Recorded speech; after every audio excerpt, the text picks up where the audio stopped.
আজকে 2-3 দিন যাবত শুধু দাওয়াতই খাচ্ছি। তো দাওয়াত খেতে খেতে আসলে পেরেশান। তো আজকে শেষ দাওয়াত। তো আজকে ছিল ফাইনাল জন্মদিনের শেষ দাওয়াত। তো 2 দিন তো আসলাম, খেলাম, চলে গেলাম। তো আজকে শেষ। তো এই তো এখন বানানো হচ্ছে কেক। তো আমার বড় মেয়ে কেক বানাচ্ছে। তো আবার কেকগুলি খুব ভালো বানাতে পারে। ও কেকের কোর্স কমপ্লিট করছে, তো সব কিছু বানাতে পারে, খুব সুন্দর কেক বানাতে পারে। তো নিহাও চেষ্টা করতেছে বড় আপুর মতো শেখার। তো সেও একটু একটু ট্রাই করতেছে। তো সে তো করতে পারতেছে না, সে আসলে জিনিসটা নষ্ট করতেছে। তো ওর আব্বু বলতেছে থাক আম্মা করুক, শিখুক, কইরা কইরা শিখুক। তো হ্যালো এভরিওয়ান, আসসালামু আলাইকুম। সবাই কেমন আছেন? আশা করি যে যেখানে আছেন ভালো আছেন, সুস্থ আছেন। আমরাও আছি, আল্লাহর অশেষ রহমতে ভালোই আছি। তো চলে আসলাম নতুন একটা ভিডিওর সাথে।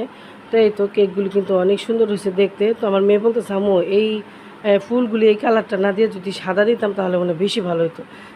তো 2টা কেক বানাবে। তো আমি বলছি যে হয়ে গেছে, যাই হোক। তো এখানে ফোম বানাতেছে কালো কফি কেকের জন্য, যেটা চকলেট কেক সেটার জন্য ফোম বানাইলো। তো আবার খুব সুন্দর হয়েছে কেক 2টা। তো সবাই খুব প্রশংসা করতেছে ওর। তো আসলে আমরা তো সচরাচর ও বানায় আমাদের জন্য পাঠায়, সচরাচর থাকা হয় না।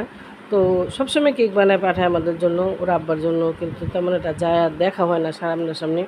তো দেখলাম খুব ভালো লাগলো। তো আসলে বাচ্চারা যে কোনো ভালো ভালো কাজ করলে কিন্তু আসলে দেখতেও ভালো লাগে যে না আমার মেয়ে কাজটা করে। তো এখানে জন্মদিনে কেক কাটা হইতেছে। তাই তো ফাতেমা কেক কাটতেছে এখন। তো এখানে সবাই আছে, এখানে সবাই আমার ছেলে মেয়ে নায়নাতকুর। তো আসলে কি জন্ম দিলে মা হওয়া যায় না এই কথাটা সত্য না, জন্ম না দিলেও মা হওয়া যায়। তো এখানে সবাই আছে, আমার ছেলে মেয়ে, ওই যে ওইখানে ওইটা আমার ভাগিনাও বলতে পারেন, ছেলেও বলতে পারেন। তো এই তো এখানে আমাদের নেহা আছে। তো এখানে আমার নায়নাতকুর সবাই আছে, কোনো লোকের অভাব নাই, সবাই আমার নিজের লোক, কেউ এখানে পর নাই। তো এখানে কেক টেক কাটতেছে, সবাই খুব মজা আনন্দ করতেছে। তো আমরাও আছি এখানে বসে বসে দুষ্টামি করতেছি আর কেক খাইতেছি। আর রাতটাও কিন্তু অনেক হয়ে গেছে, কারণ কেক বানাইছে মেয়ে, তিনটা কেক বানাইছে, ডোনাট বানাইছে। তো এর আগের ভিডিওতেও কিন্তু আপনারা দেখছেন। তো এখানে খাইতে খাইতে আমাদের অনেক দেরি হয়ে গেছে। তো খাওয়া দাওয়া করে আমরা চলে আসবো। তো আসলে একসাথে পরিবারের সবাই একসাথে হইলে কিন্তু ভালোই লাগে, খারাপ লাগে না। তো আবার সামনের মাসে আছে 2টা জন্মদিন একসাথে, আমাদের আলিফের আর জান্নাতের। তো বড় নাতির জন্মদিন আছে। তো সেটাও আপনাদের সাথে অবশ্যই শেয়ার করবো। তো ভালোই লাগলো, আসলে আনন্দ ফুর্তি করতে কিন্তু সবারই ভালো লাগে। তো এই তো আর ভিডিওটা কেমন হয়েছে সবাই একটা কমেন্ট করে জানাবেন। আর ভিডিওটা দেখার আগে ছোট্ট একটা লাইক কমেন্ট করে শেয়ার করে দিবেন যদি ভালো লাগে। আর যারা আমাকে ভালোবেসে আমাকে সাবস্ক্রাইব করে আমার পাশে আছেন তাদেরকে অসংখ্য অসংখ্য ধন্যবাদ।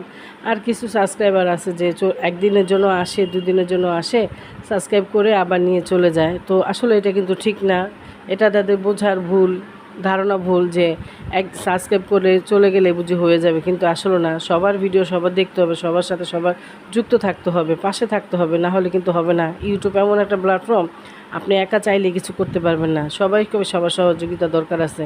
তো এটা অনেকে বোঝে, 2-1 দিন দেখে চলে যায়, এটা যার যার মনের ব্যাপার আর কি, কিছু বলার নাই। তো আমরা কিন্তু রাত্রে চলে আসছি। তো এখন সকালবেলা বিছানা ঝাড়তেছি। এটা এখন অবশ্য সকালবেলাও না, ভুল হবে, এখন প্রায় আমার জোহর নামাজের পরে। তো ঘুম থেকে উঠছে অনেক দেরিতে, কারণ ওইখান থেকে আসছি অনেক দেরিতে। তো ঘুম থেকে উঠে গোসল করে আগে নামাজটা পড়ে নিলাম, তারপরে বিছনা ঝাড়বো, বিছনা ঝাড়ে নিলাম। কারণ আছে 3-4 দিন যাবো ওই পাশে যাওয়া আসা হচ্ছে, তো ঘরের কাজ তেমন করে করা হচ্ছে না। তো এই তো এখন ঘরদোর ঝাড়তে নিয়ে তারপরে খাওয়া দাওয়া করবো। তো বড় মেয়ের একটা খাবার দিয়ে দিয়েছিলো, সেই খাবারটাই খাবো, কিন্তু রান্না বান্না কিছু নাই। আর দেখি কি করা যায়। তো আবার একটা দাওয়াত আছে। তো আমার ভাগ্নির ঘরের নাতির টুইং বেবি হয়েছে, সেই ঘরেও 2টা নাতি পেলাম। তো 2টাই ছেলে হয়েছে। তো আমার ভাগ্নি ঘরের নাতির জন্য সবাই দোয়া করবেন, অবশ্যই শেয়ার করবো তাদের ছবি। তো তাদের জন্য একটু মার্কেটে যেতে হবে আগামীকালকে। তো দেখি যদি যায় অবশ্যই আপনাদের সাথে শেয়ার করব।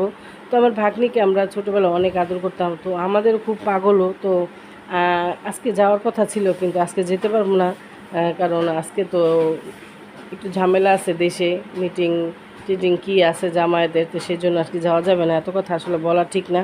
তো এই তো বিকেলবেলা আবার আসলাম অনেকক্ষণ পরে। তো একটু নুডলস রান্না করতেছি।